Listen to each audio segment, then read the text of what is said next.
मोदी जी के पास बस एक मुद्दा है।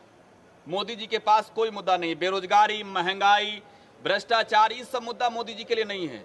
एक मुद्दा है मोदी जी के पास, वो है राम का। पढ़ाई, कमाई, दवाई, सिंचाई, सुनवाई, कार्रवाई, 5 राज्यों जो चुनाव हुए, बिहार के अलावा उन्हीं जगहों पे दिखा है। जिस राजस्थान में बात होती थी कि यहाँ पर कांग्रेस इस बार जीतेगी, वहां भी कांग्रेस का पत्ता खिसक गया है। राहुल गांधी बहुत टेंशन में होंगे। Indian national developmental inclusive alliance कहां गया? विधानसभा के चुनाव में वो एकजुटता क्यों नहीं दिखी? वो कहते हैं कि एक मोदिया बिंद आया हुआ है। विकास आपको दिख रहा है? कहीं आप कहिएगा विकास दिख रहा है, कहां दिख रहा है? 2 करोड़ नौकरी क्या हुआ? मुद्दा सुने आपने कभी? मोदी जी को सुना होगा कि कहे होंगे कि भाई नौकरी के नाम पर। राहुल गांधी के भारत जोड़ो यात्रा का फायदा पूरे देश में कहीं दिखा है तो वो तेलंगाना है। देश के 5 राज्यों में विधानसभा चुनाव खत्म हो चुका है। आज 4 राज्यों के नतीजे आ चुके हैं।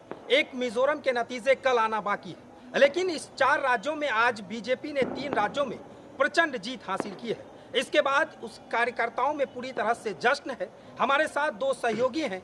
दोनों सहयोगियों से हम बारीकी से जानेंगे आखिर में जिस राज्य में बीजेपी वहां पर प्रचंड जीत की, उससे पूर्व में कांग्रेस वहां थी और कांग्रेस इसमें क्यों हार गई। हमारे साथ प्रकाश है और प्रकाश से हम जानकारी लेते हैं कि आखिर में कांग्रेस क्यों बीच से ही निकल गई। देखिए, मोदी जी ने एक बात कहा था कि एक अकेला मोदी सब पर भारी है, और आज ये साबित हो गया है।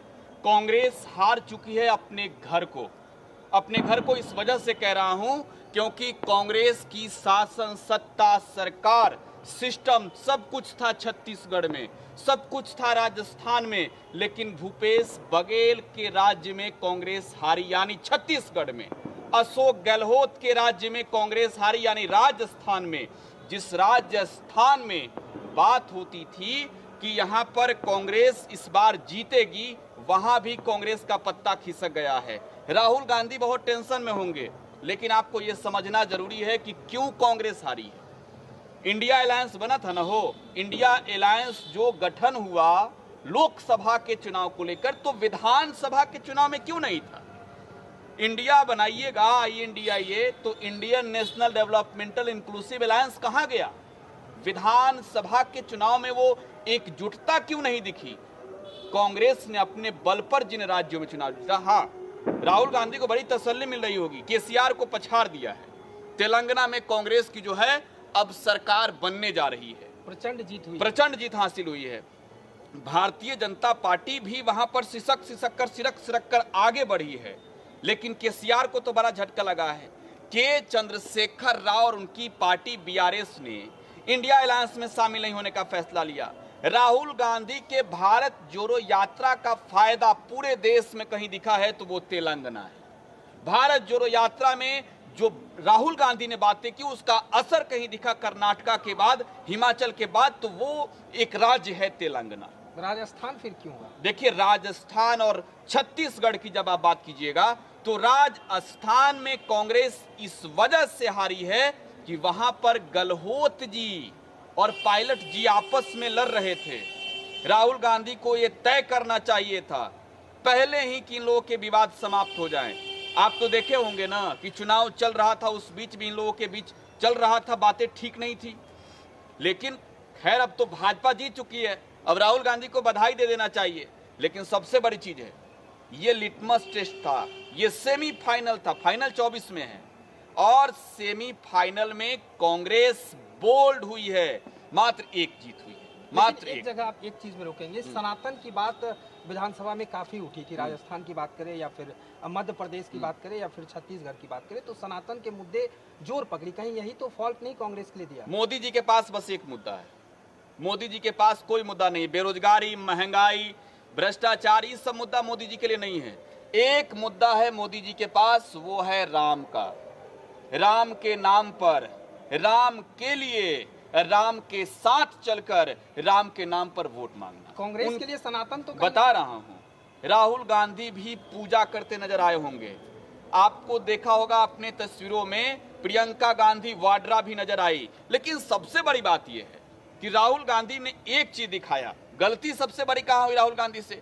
गलती हुई कि आपने जो इंडिया अलायंस बनाया था, आपको मैं ये बताना चाहूंगा कि 2018 में अगर आप देखिए 2 राज्य नहीं, तीनों राज्य हारी है।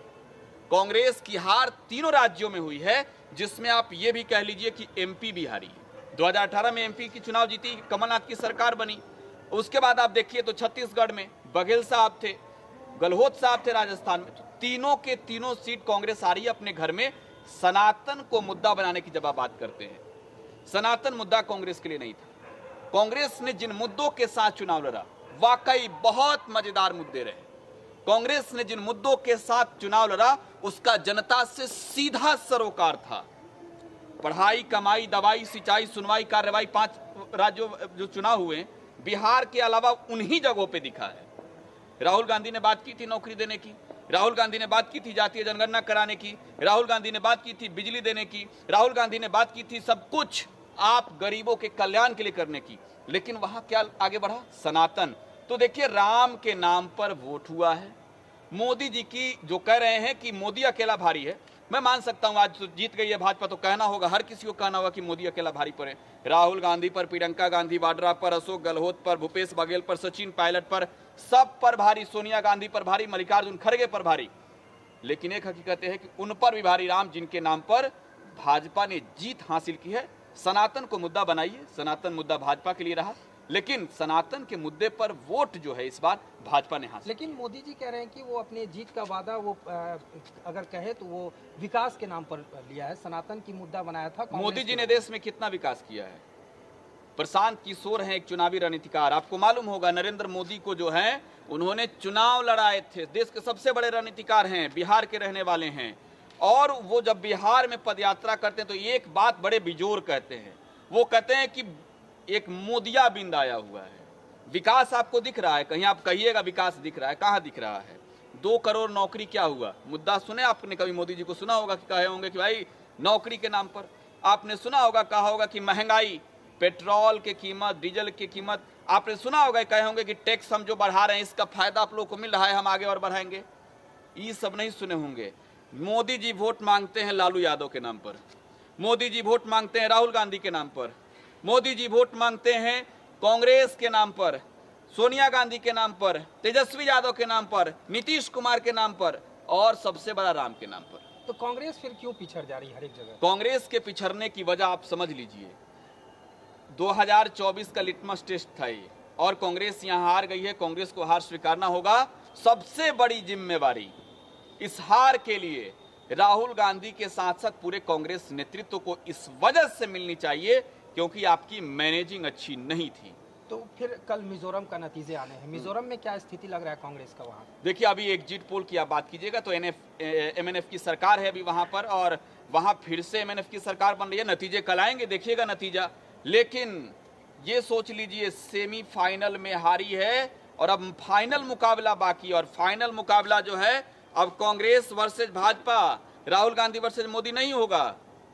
आप ये चीज याद रख लीजिएगा, 2024 का जो फाइनल मुकाबला होगा वो इंडिया वर्सेज एनडीए होगा। इस वजह से होगा क्योंकि राहुल गांधी का अकल ठिकाना आ गया होगा। आज राहुल गांधी समझ गए होंगे आज कि भाई सबको साथ लेकर चलने की जरूरत है। जहां अगर हम बिखरें, जहां हम टूटें, वहां हम हार जाएंगे। हमारे साथ और एक सहयोगी है, हम उनसे भी बातचीत कर लेते हैं। बीजेपी कह रही है कि अभी ट्रेलर शुरू हुआ है, पिक्चर अभी बाकी है। देखिए, जैसे 3 राज्यों में बीजेपी की सरकार बनी, मोदी जी प्रेस कॉन्फ्रेंस करते हैं और बोलते हैं कि सपने नहीं हकीकत बुनते हैं, तभी तो सभी मोदी को चुनते हैं। आप बताइए कि और विकास विकास विकास की तमाम तरह की बातें कर रहे हैं, तो जैसे प्रकाश बताए आपको कहाँ विकास है। ये तो ठीक है, राजस्थान में हर एक 5 साल में सत्ता परिवर्तन होता है। राजस्थान में सत्ता परिवर्तन हो गया, बीजेपी की सरकार अब की बार आ गई। लेकिन छत्तीसगढ़ जो कांग्रेस का गढ़ माना जाता था, छत्तीसगढ़ में भी जीती है, और एमपी में काफ़ी सालों से बीजेपी की सरकार रही है। तो ऐसे में कहीं ना कहीं मोदी जी का जो लहर है वो अब की बार माना जा सकता है। लेकिन 2024 में जिस तरह से एक, जैसे प्रकाश बताया कि राम के नाम पर वोट मांगने का सिलसिला है, जैसे जनवरी में रखा गया है, राम अयोध्या मंदिर का जो उद्घाटन करेंगे, तो वो फैक्ट हो सकता है कि 24 में वही लड़े। बाकी मोदी जी के पास जो है विकास नाम का कोई मुद्दा दिखता नहीं है असल मायने में अगर आप देखें तो। राजस्थान में अब की बार बोले थे कि 450 रुपए में गैस सिलेंडर देंगे। नतीजे आ गए, सरकार बन गए, 2 महीने 3 महीने बाद देखिएगा क्या 450 रुपए में वहाँ पे आपको गैस मिलेंगे? नहीं मिलेंगे। पहले भी वो यहाँ पे बोले थे कि गैस का दाम कम कर देंगे, पेट्रोल का कर देंगे। आपको याद होगा बिहार में आए थे हम लोग, जिस बिहार में खड़े हैं, बिहार में आकर मोदी जी बड़का बड़का बात करके गए थे। बिहार के लोग उम्मीद ला बैठे, अरे भाई अब तो मोदी जी हो गया, बिहार का जय जयकार कर देंगे, बिहार वासियों को एकदम कल्याण हो गया मोदी। ये 3 राज्यों की जीत से ये अनुमान लगाया जा सकता है ना कि अभी ट्रेलर शुरू है, फिल्म बाकी है। निश्चित तौर पर आप ये कह सकते हैं कि पिक्चर अभी बाकी है। किसके खिलाफ में, या कांग्रेस या बीजेपी? इंडिया वर्सेज एनडीए के बीच। कैसे मानेंगे? अब 3 राज्य में बीजेपी जीत गई है, जहाँ पे कांग्रेस का गढ़ है उस जगह बीजेपी जीत गई है, जहाँ पर केसीआर का गढ़ है वहाँ कांग्रेस जीत गई है। आपको कहावत सुने हैं कि ठोकर लगने से अक्ल ठिकाना लगता है, मालूम चलता है कहाँ हम गलती किए हैं। वही होगा, ठोकर लगा है, मालूम चलेगा कि आगे क्या होगा।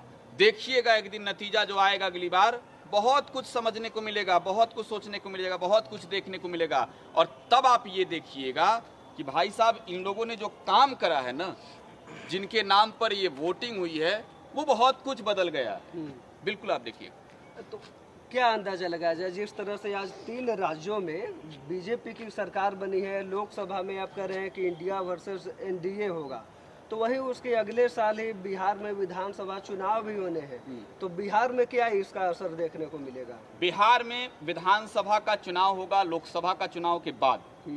और आप देखिएगा लोकसभा के चुनाव को लेकर हम आगे अगले रिपोर्ट में बात करेंगे अगले दिन कि बिहार में कैसे खेला होगा, कहाँ गणित घबराएगा, कहाँ पूरा बिहार वाला जो रणनीति होता है साम दाम दंड भेद अपनाया जाएगा। देखेंगे कल हम लोग जी।